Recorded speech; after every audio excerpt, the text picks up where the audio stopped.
السلام علیکم ورحمۃ اللہ تعالی وبرکاتہ۔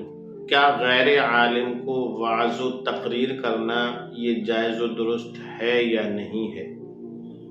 تو اس کا جواب سماعت کیجیے گا حضور سیدی سرکار اعلیٰ حضرت عظیم البرکت الشاہ امام احمد رضا خان فاضلی بریلوی رحمۃ اللہ علیہ سے جب پوچھا گیا کیا غیر عالم کو وعظ کرنا یہ جائز و درست ہے یا نہیں ہے، تو آپ نے ارشاد فرمایا، اور اس کو احکام شریعت صفحہ نمبر 230 پر لکھا بھی گیا ہے کہ غیر عالم کو وعظ کرنا، تقریر کرنا یہ حرام ہے، جائز و درست نہیں ہے۔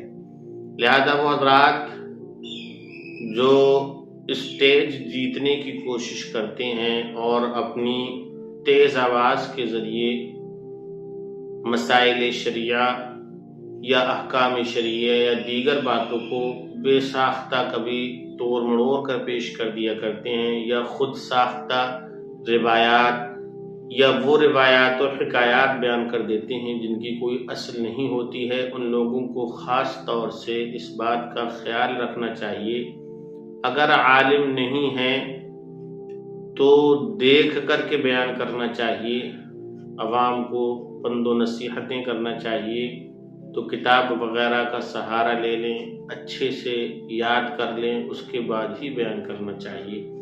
اب سوال پیدا ہوتا ہے کہ عالم کہتے کسے ہیں؟ تو پہلے تو آپ اس کا لغوی معنی سماعت کیجئے۔ ڈکشنری معنی ہے عالم کا جاننے والا۔ عالم کا مطلب آتا ہے جاننے والا، اور اصطلاح شرع میں عالم کسے کہتے ہیں؟ تو عالم کی تعریف ہے جو عقائد سے پورے طور پر واقفیت رکھتا ہو اور خود مستقل ہو، مزید یہ کہ اپنی ضروریات کے مسائل کتب شرعیہ سے بغیر کسی مدد کے خود حاصل کر سکے، اسے عالم دین بولا جاتا ہے۔ اب ناظرین، ایک بات یہ بھی ذہن میں آتی ہے کہ عام کتب جو اردو زبان کے اندر لکھی گئی ہیں، عام لوگ بھی جو قرآن شریف یا اردو پڑھنے والے ہوتے ہیں، اگر انہیں نماز کے تعلق سے کوئی مسئلہ درپیش ہوتا ہے تو وہ اردو کی کتابوں میں بھی دیکھ لیتے ہیں اور وہ اپنی ضروریات کے مطابق مسائل کتابوں سے نکال لیتے ہیں۔ تو کیا ایسے شخص کو بھی عالم کہیں گے؟ تو اس کا جواب یہ ہے، ایک عالم دین کے لیے اتنا علم ہونا یہ ضروری ہے کہ وہ عربی عبارات کی بھی معرفت رکھتا ہو، قرآن مقدس کی اگر کوئی آیت آئے تو اس کے ترجمے سے بھی واقفیت رکھتا ہو، مزید یہ کہ ان کتابوں پر بھی اس کی نظر ہو جو خاص طور سے درجہ عالمیت میں پڑھائی جاتی ہیں، نحو و صرف کی بھی معلومات ہو اسے، تاکہ قرآن اور حدیث کو سمجھنے میں اسے آسانی ہو۔ صرف یہ نہیں کہ انوار شریعت یا قانون شریعت وغیرہ سے وہ مسائل کو دیکھ کر کے حل کر لے، جبکہ یہ کتاب جو ہے معتبر کتاب ہے اور احکام شرعیہ، مسائل شرعیہ اس میں اچھے طور پر صاف اور واضح لکھے گئے ہیں۔ مگر ایک عالم کے لیے جو ہے وہ اتنا علم ہونا ضروری ہے کہ وہ نحو و صرف اور قرآنی آیات کا ترجمہ، مزید یہ کہ عربی کتب بینی بھی وہ جانتا ہو، یہی نہیں صرف اردو جانتا ہو اور اردو کے مسائل کتابوں سے نکال لیتا ہو۔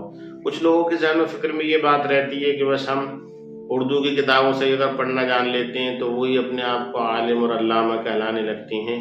تو اس طریقے سے ان الفاظ سے پرہیز کرنا چاہیے، اور انا اور خودی جو ہے ویسے بھی یہ اچھی بات نہیں ہے۔ اگر آپ عالم دین نہیں ہیں یا اگر آپ مولانا نہیں ہیں تو اپنے آپ کو عالم یا مولانا کہلانے میں سمجھتا ہوں یہ بہتری نہیں ہے۔